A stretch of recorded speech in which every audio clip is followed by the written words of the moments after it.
রাতে বাজ পড়ে পুড়ে ছাই হলো এক মুড়ি মিল, দাবি মিল মালিকের পরিবারের। মিল মালিকের নাম চিত্তরঞ্জন মণ্ডল। ঘটনাটি ঘটেছে সোমবার মধ্যরাতে হবিবপুর থানার আকতৈল অঞ্চলে লালপুর বোদরা গ্রামে। পরিবারের সদস্য অসীম মণ্ডল মঙ্গলবার দুপুরবেলা জানিয়েছেন, গতকাল মধ্যরাতে বৃষ্টি শুরু হয়, হঠাৎ ঝলকানি বিদ্যুৎ চমকায়। সেই সময় গভীর রাতে ওই মুড়ি মিলের ওপর বাজ পড়ে, তৎক্ষণাৎ পুড়ে ছাই হয়ে যায় মুড়ি মিল। সেই সঙ্গে পাশে থাকা টিনের বাড়ি আগুন ধরে যায়। তারা মুড়ির মিলের কয়েকটি বাড়ির পাশেই ঘরে ঘুমিয়েছিলেন। জানতে পেরে বাড়ির লোক ও স্থানীয়দের সহযোগিতায় আগুন নিয়ন্ত্রণে আনে। তারা অনুমান করছেন, গভীর রাতে বাজ পড়ে ওই টিনের ঘরের মুড়ি মিলে থাকা ইলেকট্রিক মিটারে আগুন ধরে। সেই আগুনই মুহূর্তের মধ্যে ছড়িয়ে পড়ে গোটা টিনের ঘরে।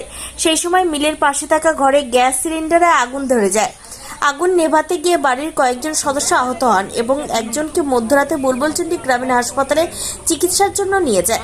পুড়ে ছাই হয়ে যায় মজুত করে রাখা ধান ও মুড়ি, মোটর সহ বিভিন্ন যন্ত্রাংশ ও পাশে ঘরে থাকা 25 থেকে 30 হাজার টাকা। ক্ষয়ক্ষতির পরিমাণ প্রায় 2 থেকে 2.5 লক্ষ টাকা। রাত্রে 1 ঘটিকায় এখানে বাজ পড়ে মিটারের উপরে পুড়ে যায়। পুরো মিলটা আগুন হয়ে যায়। আগুন থেকে এখানে আমার মোটর ছিল, আর জেনারেটর, আরও মেশিন ছিল। প্রায় চাল 10 কুইন্টাল মতো ছিল, মুড়ির বস্তা 35টা মতো ছিল। সব পুরো ক্ষতি হয়ে যায়। এখানে আমাদের এখানে একটাই সম্বল ছিল, মুড়ি মিল। আর এখানে এই ক্ষতির জন্য যদি একটু আর্থিক সাহায্য পাই খুব ভালো হয় প্রশাসনের দিক থেকে। এখানে আমরা পাশের রুমে ছিলাম, পাশের রুম থেকে দেখছি এখানে কিসের শব্দ হচ্ছে। টিনে আগুন যখন লেগে যায় প্রচণ্ড জোরে একটা টিনের ঝাঁকুনির শব্দ উঠছে। তো দেখছি যে মনে হয় চোর টোর এসছে নাকি এত রাত্রে। তো দেখি উঁকি মেরে যে এখানে পুরো আগুন হয়ে গেছে।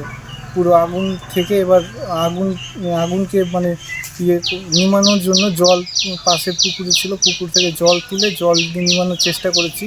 এতে করে 3 জন একটু আহত হয়েছিলাম। একটু যদি প্রশাসনের দিক থেকে একটু সহায়তা পাই তাহলে খুব ভালো হয়। এখানে প্রায় 2-2.5 লাখ টাকার মতো ক্ষতি হয়েছে। কি পুড়েছে? এখানে মিটার ছিল, আর এখানে মিটার ছিল, জেনারেটর ছিল, মেশিন ছিল, আর পাশে আরও মেশিন ছিল, প্লাস এখানে টাকার বাক্স ছিল প্রায় ওই 20-30 হাজার টাকা। ওই আগুনে পুরো নষ্ট হয়ে যায়। সঙ্গে এখানে যে থাকার যে জায়গা চৌকি টকি ছিল ওগুলো পুড়ে যায়। এখানে 2 জন থাকে, তারা কিন্তু ছিল না, ভাগ্যিস। থাকলে হয়তো অন্য রকমের একটা দুর্ঘটনা ঘটতো। এই থেকে অনেকটাই রেহাই পেয়েছে। একটু প্রশাসনের দিক থেকে যদি